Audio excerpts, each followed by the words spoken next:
Wade Houston, welcome to Money Talks. How are you, brother? Amazing. Thanks for having me, brother. Now, I'm highly inspired because most people that are in the space of personal development or coaching, they don't come from a background that has proven track record of personal development. They don't actually come from the trenches. They might have a clean background. They might come from a space of whitewashed kind of ecosystems, suburbs, and pretty ecosystems, but you have a different story.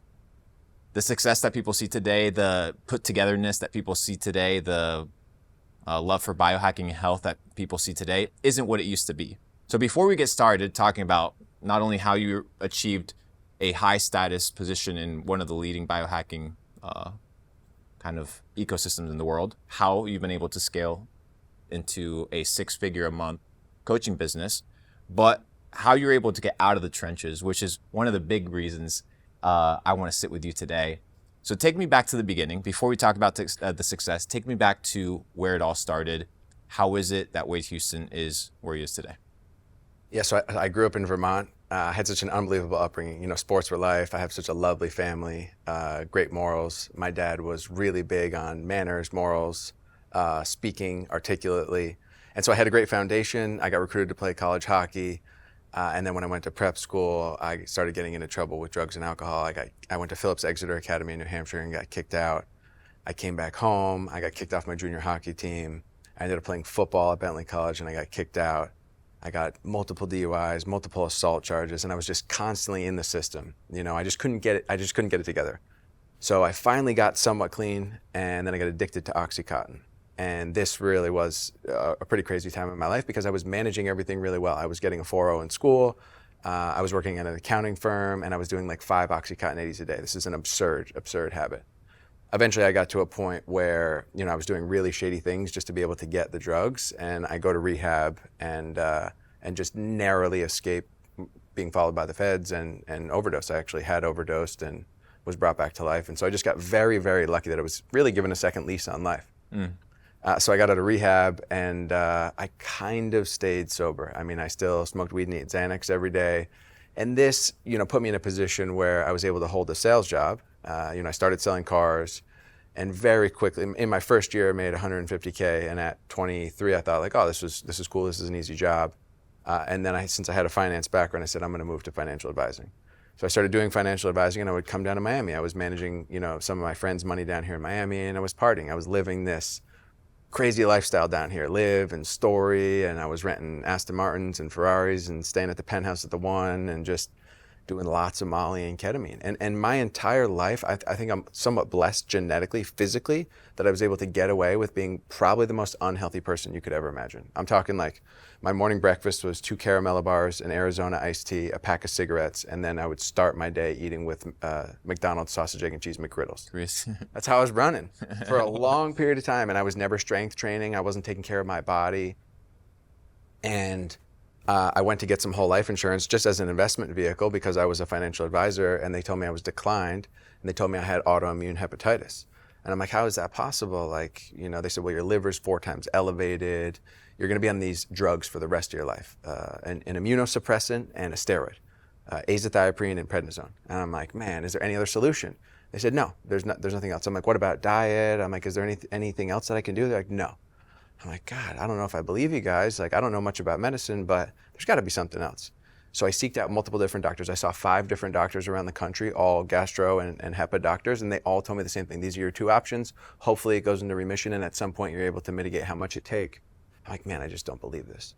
So I started doing my own research, and this is my initial path into functional medicine, was I just started researching the liver and autoimmune disorders and everything I possibly could about nutrition and health and our systems. And what I found was I should probably start taking care of the way that I eat. So I changed my nutrition. I started eating some, you know, organic whole foods. I stopped eating all the fried foods, the processed foods. I cut out mostly all the sugar, especially all the artificial sweeteners. I started doing glutathione injections, just basic stuff, a couple basic supplements. And within 6 months, I went back to the doctors for my blood work, and they said, oh my God, you're almost back to normal. Like the medication is working faster in you than it works in most people. And I was like, yeah, I've been off that medication since the day that you gave it to me. And I was like, let me educate you guys a little bit about what I've done and why I think that you guys should, become a little bit more educated. And they were like, man, this pompous kid, you should they didn't want to hear it. And at that time, I was like, what do you mean you don't want to hear it? I don't understand. Like, help me understand why you don't want to hear what I did to cure myself. And this was at the moment that I realized that they had no choice, that the medical system is set up in a way in which Big Pharma lobbies the insurance agencies, and they can only write prescriptions for what's covered under their umbrella. And that's the only way that they can make money. And it's not even their fault, but like the way the system is set up is just to keep people perpetually sick rather than actually heal them and treat the root cause and the condition so that they don't get back into the system. And it was at that time where I was like, man, there's a different form of medicine. Like, people should know about this. But at the time, I didn't do anything about it. I'm such an addict and an alcoholic. I still continue to party. I still was doing all the drugs and going down to Miami and living this crazy fun life. And eventually I got to a position where I was like, hey, I need to get out of Vermont. It's a very small-minded place. I'm not progressing here. I don't even like managing money. I don't even like my job. I'm going to move to Miami. So I moved to Miami and in 2019, January 2019. And within 3 months here, I'm partying so much, going out every single night, that I end up getting drugged and robbed. And I hit my absolute rock bottom. I was spending so much money every night. It was $100,000 in credit card debt. I took a job just to have a job down here. I was selling cars at a Land Rover dealership, making like $55K a year. And I had previously been making like $500K financial advising. I'm making $55K, $100K in credit card debt, get drugged. My family's given up on me. My friends don't want to talk to me. And just spiritually and mentally, I felt this massive void of like, wow, I'm bankrupt. And like, how did my life get to this? How did I get recruited, to play D1 hockey? How did I have such an amazing upbringing? How did I get 4.0s in school and go to the top prestigious prep school in the country to find myself getting robbed and drugged? Like, what am I doing? And so I called my dad and I was like, hey, Dad, I think I'm going to come back to Vermont. I've been having some trouble down here. And he said, you've been drinking again, haven't you? I said, yeah, man, I went out, I partied, and this is what happened. He said, look, the way that I see it, you have two options. Either you can bounce in and out of AA for the remainder of your life and be a loser, or you can go to AA, actually do the 12 steps, get a sponsor, and maybe you'll have a shot at living a real life. And it just clicked. And the very next day, I just humbled myself. I went into AA, I got a sponsor, and I just started doing the 12 steps voraciously. AA is commonly misperceived as like, hey, it's a way to get off drugs and alcohol. For people that are from overseas, what does that stand for? Alcoholics Anonymous. Yes. It's a 12-step program that helps people have an experience to remove their need and addiction of drugs and alcohol. It's really a program of personal development. This was my foundation into personal development, was like, hey, I have a problem with drugs and alcohol. Do I actually? No. I have a problem with my mind. My solution is the drugs and the alcohol. Yes. In order to quiet my mind to be able to handle life, I need drugs and alcohol. And left without drugs and alcohol, I'm an animal in every sense of the word. Yeah. I will absolutely light people up. I will annihilate people with my words. I am just a heathen. And so I had this work to do, and I did it. So I went through the 12 steps with my sponsor, and I started to figure out my character defects, my inadequacies. I started to observe my mind. I learned to really meditate. I developed my spiritual connection with God through AA, not through specific religion. And through this process, I started to understand, who I was and have a spiritual experience, and then start to create real habits of, waking up consistently and working out and doing breath work and meditation. And I just got so blessed that I met my mentor in Alcoholics Anonymous like 4 months after getting sober. And this was really the catalyst that changed my entire life. Working with a guy that had been, he had multiple 8-figure exits. He was on the board of 4 Fortune 500 companies. He had also overcome, painkiller addiction. His parents had been killed when he was young in New York City. He basically raised his family. Brother got killed in gang violence. Like, he had a crazy backstory just like me, so I really trusted him. And he had a beautiful family, an amazing relationship, and he was super successful and humble and well-spoken. And so he just luckily saw some promise in me and said, hey man, I'll work with you, but you're gonna have to meet me at my house every Saturday morning at 7 a.m. And most people would have been like, Saturday morning at 7 a.m., what are we talking about? And I was like, bro, I'll be there at 6:50 every day. And so I did this, and what happened out of meeting with him and really learning one-on-one with him was I started a financial technologies company with a woman. It failed at the beginning of COVID because when COVID happened, the government extended forbearance and no one had to pay back their loan interest, and I had created a solution that would help a consumer rearrange their bad debt without having to go to a collection agency.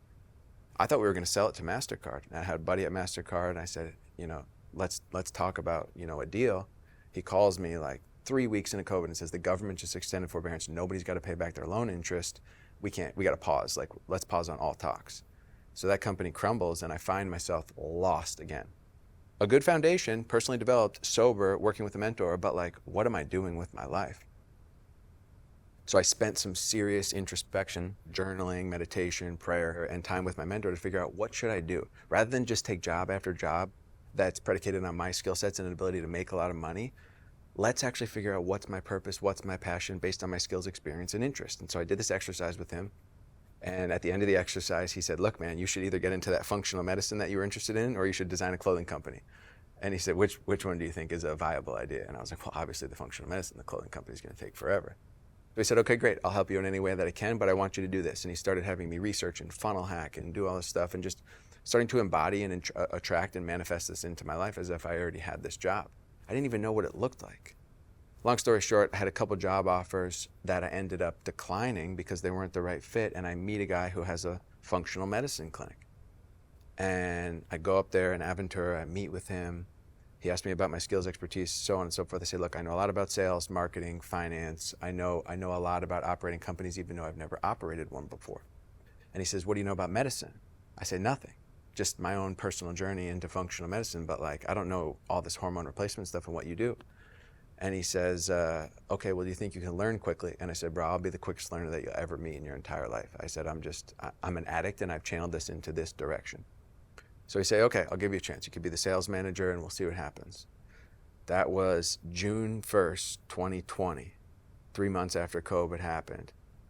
I went into that company. I proved myself very, very quickly. And after becoming sales manager, I started changing the culture. I started changing the sales meetings. I taught every salesperson how to meditate. I gave them a book called Growth Mindset. I asked them to write all the problems down that they were facing, and then I asked them to put next to this, is this in your control or out of your control? And if it's in your control, you need to work on your skill sets, and if it's out of your control, I will help you make changes to the system, to the marketing, to the operations to help you grow this company. By doing that and really putting a ton of structure into the business, changing everybody's incentives and integrating every facet of the business, sales, marketing, and operations so that they're aligned, creating really a flywheel to the business instead of like your typical funnel, we went from 4 million to 12 million in a year and a half. And I was director of growth, but my comp was more than the owners. And so I got to this position where I was like, what am I going to do next? I think I should buy this company. And so I went through this analysis. I did the due diligence. I actually told the owner, like, hey, I want to buy the company. Let's, put me in the data room, and I'm serious about this. I have, a bunch of people that will invest in me. And so I do this, and I get to the end, and my mentor and I are sitting there talking, and he says, Wade, you told me that your goal in 10 years is $200 million liquid. Are you going to be able to grow this company with investors to almost $1 billion and have a $200 exit to you? And I said, no, there's no way in this company that I can do that. And he said, I think you should pass, and I think you should wait for your next opportunity. And at the time, I was like, damn it. I had $7 million from my friends and from him that they were just willing to invest in Wade Houston, really with not even any, seeing any terms or any deal, just like they were so bought in on who I had become in that year and a half. 2 weeks later, I got a call from Natalie Dawson, Brandon Dawson's wife, of 10X, and says, hey, we have an employee here who speaks incredibly highly about you. He used to work for you, and he told us what you did, how you changed this entire company, and how you scaled the company nationwide 3X in a year and a half. We want to talk to you. I said, okay, great. And so I researched every single person. I researched all their backstories. I researched the company. I funnel hacked them 3 or 4 times. I made, the fake email addresses, and I shopped their sales team. And then there was 2 weeks between the time they called me in my interview. I told one of my employees, hey, I want you to apply for a job at 10X right away as a salesperson and see if you can get an interview right away. She does, and I tell her all the questions that I want her to ask the hiring manager. So she goes into the sales process, she goes through the interview and asks the hiring manager all these questions and then gives me all the feedback. So now I funnel hacked them, I know everything about 10X, and she's giving me all the information about the management, the team, what they know, what they don't know, what their outlook is. And so I go into this conversation with 10X, and after 30 minutes I asked Brandon and Gary and a couple other people 20 questions that they could not answer based off of all the research that I had done, not telling them what I had just done. And they were like, what position do you want? I said, president. They said, what do you want your comp to be? I said, let me think about it. They said, how much equity do you want? I said, let me think about it. And I went back and I told them exactly what I wanted. They're like, that's an absurd amount of equity. No way. We'll settle at half. And I was like, yeah, okay. And I negotiated a little bit more and ended up with a comp that I thought was absurd, you know, a seven-figure total package and a shitload of equity in a company that at that point in time, I was utilizing my leverage and some of my skill sets, but a year and a half before that, I had a failed company and I really wasn't doing anything with my life. So it was a pretty crazy rise during that time to get to that position.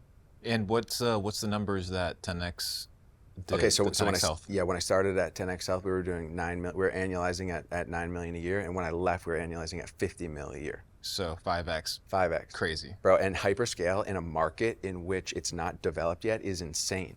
Because super new. Super new. So we're outpacing our vendors. I just became a shark, an M&A shark. Every single one of our vendors, I would have to get the owner on the call and start to undress him. What's your timeline? How old are you? What are all your systems like? How much are you doing in revenue? Would you consider selling? And then selling him really quickly on the bigger vision of 10x and how we might give him some stock and equity and acquire the company with minimal out of pocket. When I joined 10x, I told them, I'll come and be president, but we need to acquire HealthGains, the company that I just built. And they said, absolutely, no problem. That'll void us of all non-compete anyway. Like, is that thing set up to implement into 10x so that we can scale? And I said, of course. Not to mention, that's an army of 50 people that I have that will live and breathe for me because I helped show them all how to make more money and change their lives. So we bought HealthGains 3 months after I left. Like, the deal was signed and integrated 3 months within me becoming president of 10x Health. And I walked back into the office of that owner that gave me a random shot and ended up taking his office and being the president of 10x, that company. And then we started acquiring clinics in Beverly Hills. We acquired manufacturers in Texas. And it was just pure learning scale and M&A, hyperscale. You know, you got to hold on for dear life at hyperscale. For sure. Yeah. And it's funny because what people don't seem to kind of comprehend is when I talk about people's come up story, is they think that you have to come from a background with zero opportunity, zero connections, straight from, you know, the dirt trenches in order to experience like some sort of downfall, in order to experience bad situations, which is not the case. Because what I've often realized is, especially with men, is they want to kind of have this journey of accolades per se. That starts like when they're really young and they're like, oh, well, I had no opportunity and all these things. But when you're young and you do have opportunities and these things, like you mentioned, like prep school, you don't appreciate these things. You don't understand, you don't comprehend them. So they're pretty much as good as none, right? It's like, it's dud because it's a mental framework. And that's why I tell people, it's like, it doesn't matter whether you start with rich parents or poor parents, it really has to do with who you are. And if you're broken, fundamentally, all the opportunities around you, they're not going to be able to be capitalized upon, which would make sense because you focused on fixing the broken nature of yourself, and then the opportunities just started falling into place, which then leads to the coaching that you're doing now, which is the process of re-helping people build back their life in a situation whereby they can manifest things into who they are, whether it's better health, better relationships, more money. Explain to me what you mean by, or how you would define manifestation when it comes to being able to achieve what you want. Well, and what are the misconceptions that people have towards this idea of manifesting things? I think people think that manifestation is like, you know, you have this illusion, this dream, this, oh yeah, I'm gonna do this and this is what my life is gonna look like, and it's this wishing and wanting and hoping. To me, manifestation is envisioning what it is that you want very specifically and then acting as if you already have that thing. So if I want to drive a Rolls Royce and operate a 7-figure a month company, I need to act accordingly, right? I need to manage my time accordingly. I can't be washing the dishes and cutting the grass. That's not going to be conducive to me achieving this massive goal. So I need to do every single thing in my power of action on a daily basis of somebody who's already in that position. And is that somebody who's sleeping in and disorganized and not optimizing their time and watching Netflix and doing all these things? No. So manifestation is a framework of how to act on a daily basis to be that person that already has all those things. Yes. Right? And that's, to me, what manifestation is a course of how to act. Now, the question is, how do you act? And this is where mentors come in, coaches come in, communities come in, really unlocking high-level information. Because they'll say, okay, how does a 7-figure person act? You know? And who's going to give you these answers? Talk to me about some of the habits that you've been able to instill to guarantee a 6-figure a month payout from your endeavors. What are some to-dos that you're like, hey, if you follow these recipes, if you follow this process, it can increase your odds of achieving a better business or financial outcome. You and I talk about this all the time, self-regulation, right? And so what are you doing when nobody's looking? Your ability to regulate yourself on a day-to-day basis is going to help you with how to make decisions. Having the right energy, mental clarity, and critical thinking is predicated on your self-regulation. Yes. And so for me, that's never missing, right? I have this morning routine. I wake up at 5 a.m. no matter what. If I have to take a nap later in the day or go to bed earlier the next night, fine. But that first win that I have each morning is what helps start to predicate my confidence. So I wake up at 5 every day. I wake up dehydrated just like everyone else, and I found that either having a Celtic sea salt or a hydration packet is imperative. Also, not going to coffee right away. So I wake up at 5 every day, I do the hydration salts, and I sit right down and I read one positive page in a book that I like to help prepare my mind and prime myself for the day. I then get into breath work, meditation, I go for a walk, and I hit the gym. Every single day, I do not miss.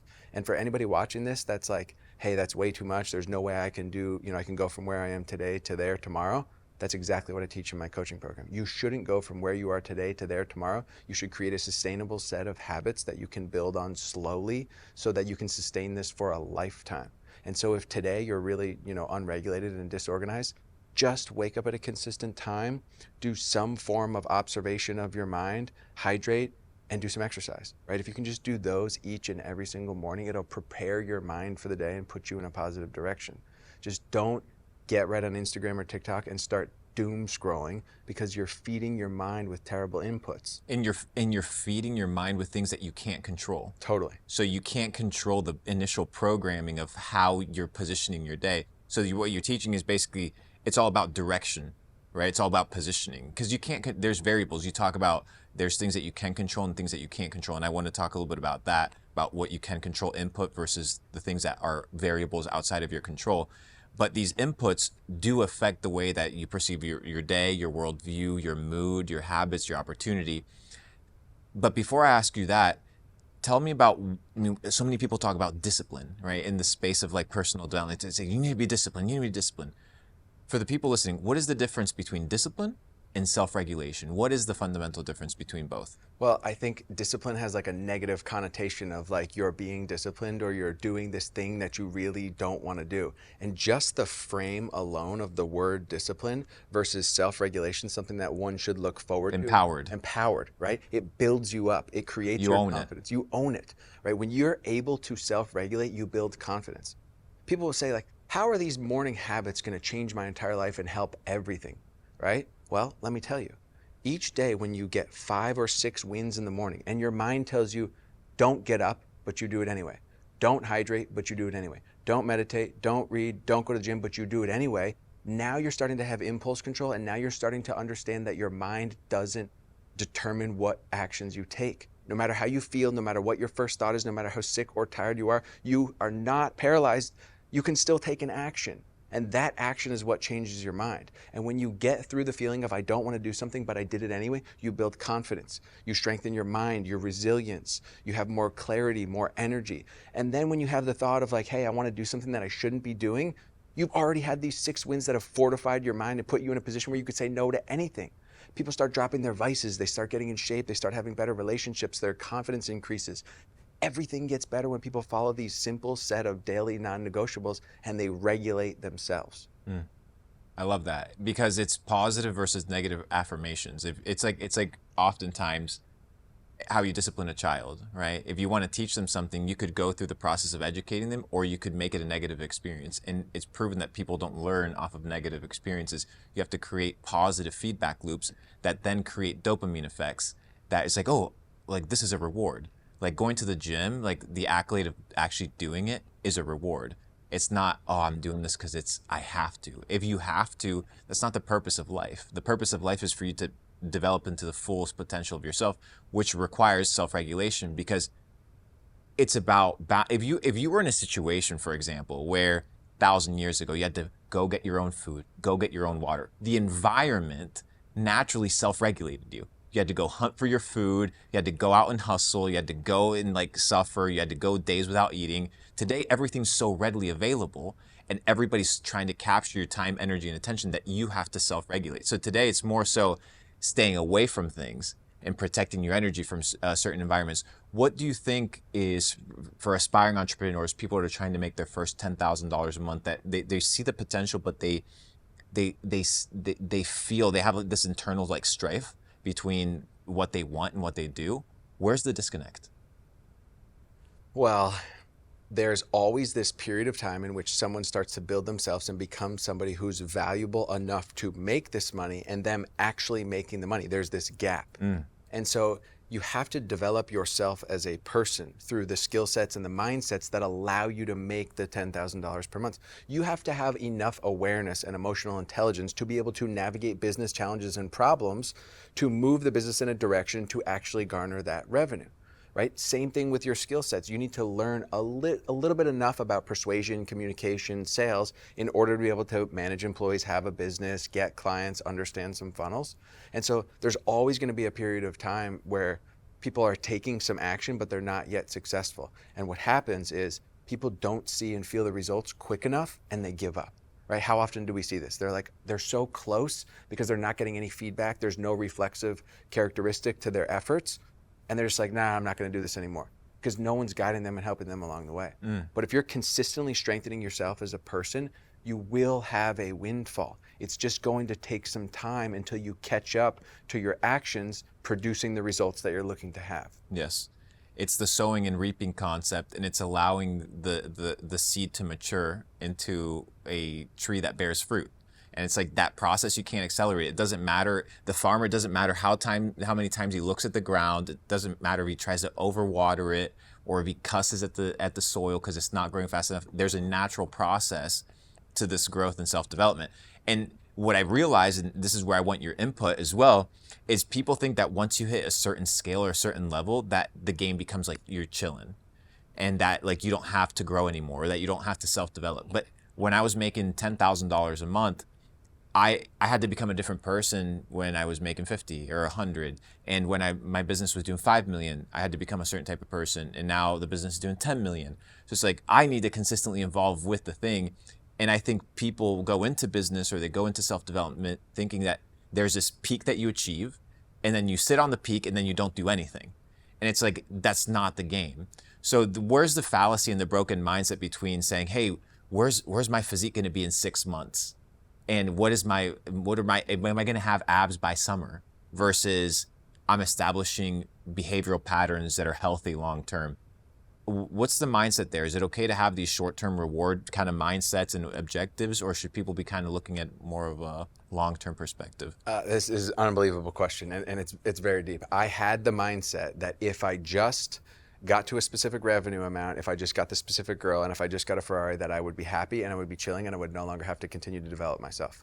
And not only is this a terrible way of thinking, because it's incredibly unfulfilling, okay? A couple reasons. That is what hedonic adaptation is. If I just get a car or a girl or an income level, I'm going to be happy. Well, guess what? When I started financial advising and I hit the 500K and I was at the penthouse and I had the hottest girls in the world, I was completely unfulfilled. And what I realized was that it was about who I was as a person. And that in order to be content with myself, I needed to desire the things that I already had. But then the thought process goes, well, if I desire the things that I already have, then I can't have a desire to improve and consistently grow and make more money and do all these things. That's not true. There's a major difference between being content internally with what I have and who I am as a person, but also being able to strive for more and create a bigger impact and make more money. And once I understood those two things, I said, hey, these can coexist.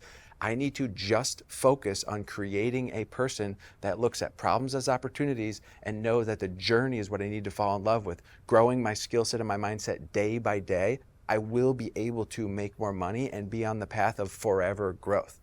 That is what puts somebody in a position to consistently be able to level up. There is no peak. There is no end goal. The end goal is fall in love with what you do every single day as a person. You can have some short-term goals, but what I teach, and for every one-on-one client that I work with, we outline their 1, 3, 5-year personal, professional, financial goals. I say, okay, let's look at all these. We're going to create an action plan, and then we're going to take the action plan and we're going to calendar habits around your goals. Now, forget about your goals, forget about your action plan, wake up each day and do what's in your calendar. And Don't think about it. Don't think about anything else. If you just focus on that and fall in love with the journey, and every time you wake up, you go, I'm fucking winning. And every time you go to the gym, you say, I'm doing what nobody else is doing. And every time you meditate, you're saying, I'm becoming an unstoppable human being. And you reinforce these behaviors, you self-regulate and you follow the habits. I've achieved my goals 10 times faster than I could have ever imagined once I stopped thinking about the end result and I started focusing on developing myself as a person and following my habits. And that's the key. You've benefited a lot recently from social media, and you weren't big on social media. You didn't have a presence at all when I met you. And then you started business around having a personal brand. Talk to me about the importance of social media, in both on the perspective of as a creator or as somebody that wants to have a personal brand, but then also on the side of a business, because you look at 10X Health, the business itself, the brand, there's a brand, right? So talk to me about the importance of having a brand online. Is it something that everybody needs to be tapping into? Is it worth the time? Is it worth the effort? What are your thoughts? 100%. Everybody should get online and start creating their personal brand. The craziest thing ever has happened to me since I started my personal brand. First and foremost, I only have one regret in my entire life. After that entire story that you heard, my only regret is not getting online and developing my personal brand earlier.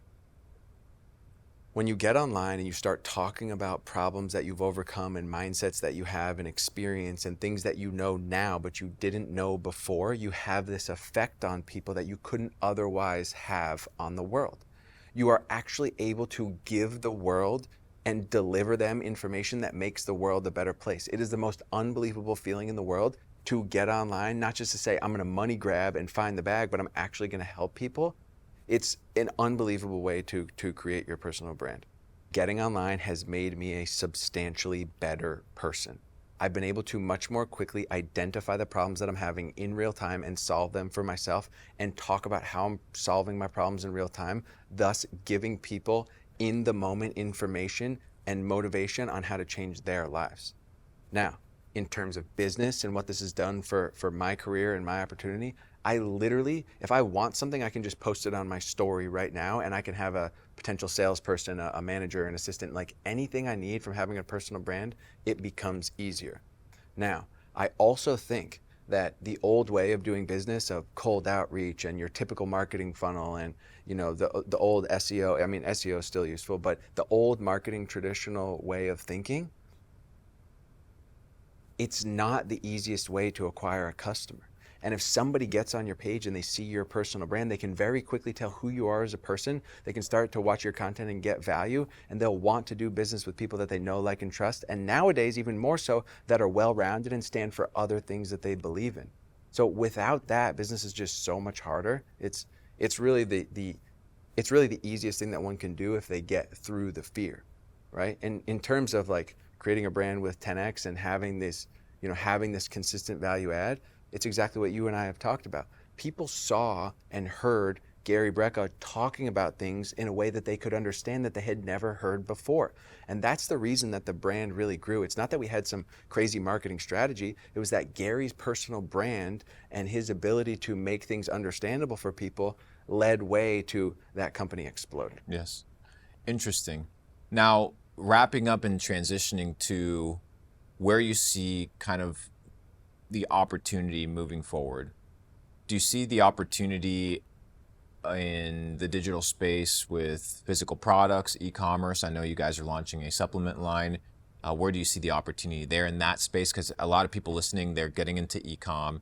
A lot of guys are in the health and wellness space, whether they're selling physical products or they're selling services. People have carnivore diets, programs, and things of this nature inside of Capital Club as well. Where do you see the future? Where do you see the potential? Is it online? If so, do you see it in digital products? Do you see it in physical products? Where are you seeing the bag? Where are you seeing the money opportunity? What's the low-hanging fruit in your opinion? I think, look, when you create a personal brand, it becomes much easier to sell a physical product as well. For sure. Right? And I think that's the beauty of creating the personal brand is now people know what I stand for. And if you create a real, authentic personal brand of like, hey, you and I, we stand for longevity, health, positive mindset, business, helping people grow, spirituality. Like we've defined what our pillars are and we don't vary outside of that. You're not gonna see me promoting like partying at the club and doing things that are not part of my personal brand. So people know what Wade Houston's about. They know what Luke Belmar is about. And if I'm to drop a product that is perfectly aligned with everything I've spoken about, people already know, like, and trust me. So it becomes very easy. So I really think like building personal brand is the most important thing you can do. And then saying, hey, based off of this, what is actually authentic to me? And then I'll create a product around that, whether it's an info product, whether it's a coaching program, whether it's a physical product. I mean, the opportunity, we'll see what happens with TikTok. I mean, I don't see any reason that it wouldn't continue to go. But like, if you look at TikTok Shop and you look at, what's available on Amazon and creating any sort of products online, e-com's just going to continue to boom. We know that. And info products, I think, info products will go through an interesting phase where there's going to be a different vetting process because it is becoming, I won't say a saturated market, but there's a lot of people that are entering the space. For sure. So I think it'll change in the way that it looks. But look, info and e-com, those for me, those are two of the absolute best spaces. And then the last would be like how to invest your money from there, right? So like if you can show somebody like how to become a better person, how to make more money, and then how to invest their money, for me, that's like the trifecta of the layup. I love that. Now, wrapping up, what are some data sets that you've been unlocking recently, scaling to 6 figures a month? What are some epiphanies that you've unlocked that before really hadn't crossed your mind? If you could boil it down to like one principle, one foundational piece of wisdom, what is it that you've been learning? Well, the biggest thing for me was understanding social media and how to create a message in a way that got more reach. How do you do that? So for me, like the most pivotal thing was really just understanding hooks on my reels. So understanding hooks and then, doing collaborations with other people that had similar mindset to me, that really helped me grow. But the thing that a lot of people miss is they get on social media and they create content, but they're not social in real life. Okay, so you have to be social in real life. You have to actually be doing things that people want to do around other people that are like-minded, that have similar brands and similar stories. And when you're social in real life and you really live this the way that I do every waking moment, you're gonna grow on social media if you can understand what's gonna hook people in. You have to naturally embody it for it not to feel like you're acting the part. Because when you act the part, especially on content creation as a creator, and this is, I think, one of the big stripes, is people play a part and eventually acting becomes extremely tiresome because it's not who you are. Okay. So it all boils down to become who you want to be, and then naturally you'll receive what that individual actually deserves to have. Exactly. I feel like I've grown because I'm just really authentic with my content. And I went through a 6-month period of time where I'm like, man, I'm not very good at this. I wonder if my coaching program is ever going to take off. How could I be the president of 10X Health and not be able to get online and make some reels go viral? It was a very humbling experience, and there was a long period of time where I didn't have a lot of feedback on how I was really doing. But I just said, you know what, I'm just going to suit up and show up every single day. I'm going to get better, and I'm going to consistently learn, and I'm going to tweak, and I'm going to practice on my wall. I'm going to get rid of the fear of what's my wall going to look like, how many views am I going to get, and I said I'm going to practice. And each time I have a reel that gets a little bit more views, I'm going to start to iterate my content and move it into a direction where eventually I started to go viral a couple of times, and now I just when I have a thought, I just rip it. Yes. And it's real and authentic to me. I don't even plan my content. Yes. Last question, back to a little bit on the business side. You mentioned you changed culture. When you went into a company, you changed culture. People here have teams, but they don't really understand how to either just build teams, but maintaining teams, which is its own thing. And when you're building culture, it's not just building culture towards your customers, but you also have to build culture towards your employees.